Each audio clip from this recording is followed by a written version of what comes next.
If you actually want some decent advice on this question, just follow the links that are in the description, because the explanation you are about to hear might make you question your own sanity. Hey Emma, what drum kit do you use? Am I too old to start playing drums? Should I get lessons? How do I play fast? When will I start sounding good? Hello everybody, and welcome to Missing a Beat, the podcast where we talk about drums, drumming relating things, and probably some other stuff too, because it's a podcast and we're just having a conversation, really. And this week we're talking about, I don't know yet, you tell me, Chris. How to get faster on the drums. The age-old question, how to play drums fast. Do you want to start or am I starting? You can start. Thanks for that. Love that. In the deep end. How to play drums faster. I hate to break it to you, lads. It is technique. Lads and ladettes. It's technique. I'm going to say it again. It's technique. It's all in the wrist, mate. That's it.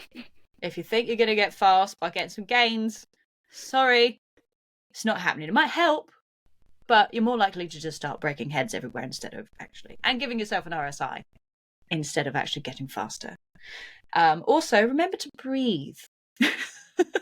This is the cliff notes of my advice. Remember to breathe, remember to relax, improve your technique. And what I mean by improving your technique is stop playing so much from the wrist. Even though I just said it's all in the wrist. It depends on the technique.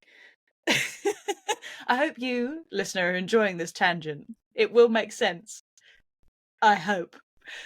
You know what? It makes sense in my head because I know how to go fast. There are drummers that can play using just their wrists or majoritively wrists and play very fast, and they would argue that that means on slacker surfaces like a floor tom that you don't rely on fingers as quite hard because it still uses the rebound of the drum generally to kind of get the motion right.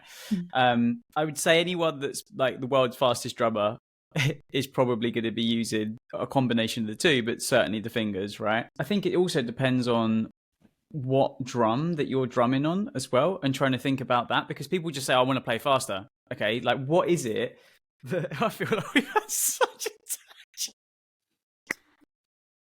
Hang on, let's answer the real question, which is what you're doing wrong. Because you want to go fast and you can't, therefore you're doing something wrong. So, here's what you're doing wrong. You're not practicing enough. too fast. No, you're practicing too fast normally is what's making you not be able to play as fast. Yeah, that too. Practicing too fast, not relaxing enough, and not engaging the correct technique. In fact, I know this is a podcast, and it's a derailed podcast at that, but I can demonstrate, as we do have a snare drum right here. So I can show you the difference, if you like. Yes, I know you like. Okay, so can everybody see me? Especially those of you who are just listening. Good, fantastic. So this is going to be the best one. Yeah, I hope you know. Most people, rigid as anything, usually going like this, tensing up. We don't want that. What we want is this. Notice, not much wrist engagement. Don't need to be able to see to do this. But this isn't great for everything, by the way, but it is great for quick single strokes. We'll get to that. There's different techniques suited for different things. But if you want to be able to do this, engage your fingers. Not the wrist. The fingers. I've also done videos on this. There might be links somewhere. I don't know. Okay. So that's there. Or you've got a combination of a little bit of wrist to kind of hold you in time. But eventually you do get to a threshold where you're going to engage your fingers. That's kind of it. Relax, engage the fingers. If you want a little hack, turn the stick over and hit the bottom of your arm. That's my piece. Thank you very much. If you can't play fast after that, honestly, what are you doing? That was the best description I've ever heard. Best drum lesson ever. Especially There for it is. those of you listening. I mean, there's lots of great Absolutely. information there. Coming back to my thought process that went off on a big tangent. Obviously, Emma's talked about like using fingers there and engaging fingers, which makes sense. But actually practicing getting the strokes right, so coming back to the whole technique thing, at a slower speed will also really help then when you go to speed things up, right? And techniques will change and adapt. And as Emma said, sometimes you have to use more of this and that depending on how fast you're going. Like especially with the bass drum, we've only talked about hands at the moment, but if we're talking about feet, That's true. then like you get to a threshold with the feet where you have to change your technique, right, to get two hits that are quick in a row, right? Whether that's a slide technique, whether it's heel toe, whether it's leg stroke technique, whether it's whatever techniques that you're going to use, right? You've got to change at some point at the threshold because there's a speed where you've got, so you will have to practice faster to get faster as well, right? But if the fundamentals aren't there, so if you're playing the bass drum and you're lifting your foot off and then smacking it down, you're never going to get fast because you've got too much time between that. You can't control that. You can't use the momentum of the pedal. So first of all, get a clean single stroke, and it's the same with hands. It's a clean single stroke. So one of the exercises, doing what's called a full stroke, right? Just coming up like that, and the free stroke is the one where you grip it with just the fulcrum, and then you basically go start at a 90-degree angle, come down, hit the drum, and come back up and catch it there. You're not allowed to, first of all, come back first and then use that momentum. It all has to actually come from the wrist in this particular case, right?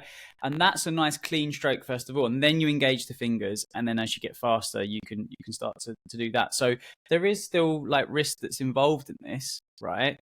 But Again, yes. viewers who are listening, best of luck, babe. You're doing great, sweetie. Don't worry. I'm watching him and I'm confused too. This is probably the worst podcast brilliant. we've ever done. No, this is going to be brilliant. This is the thing that's going to hook people in. The least well explained podcast, maybe the best entertaining podcast. But yeah, practice it slow, and building up the speed is something that also is really important. It's underlooked, and actually just being able to get the right technique slow first is also massively important. If you just try to go for speed, fix your left hand. Just fix your left hand. Make sure it's up to snuff with your right hand, because that is a major linchpin, I think, for a lot of people, is it just doesn't do what you want it to do. So try your best to make sure your left hand technique is good. And also, more of a hack, try and break up your fast. If we're talking, for example, for single strokes, right? Two things. Do short bursts. So because you're just wanting to like hone in the technique. You don't have to get long strings straight away. And also, if you're doing things in a situation where the drumming police aren't staring at you, just break up, say, for example, 16th notes. You've got 4 groups of 4 notes. That first right of each set of 4, right, left, right, left, right, left, right, left. Accent that first one, right, left, right, right, left, right, left, right, left, right, left, because it will give you more of a sense of where you are. With single strokes and speed in that, it's easy to get lost because it's happening so quick. Add in then that your left hand isn't cooperating, it's not going to go well. So try and implement that.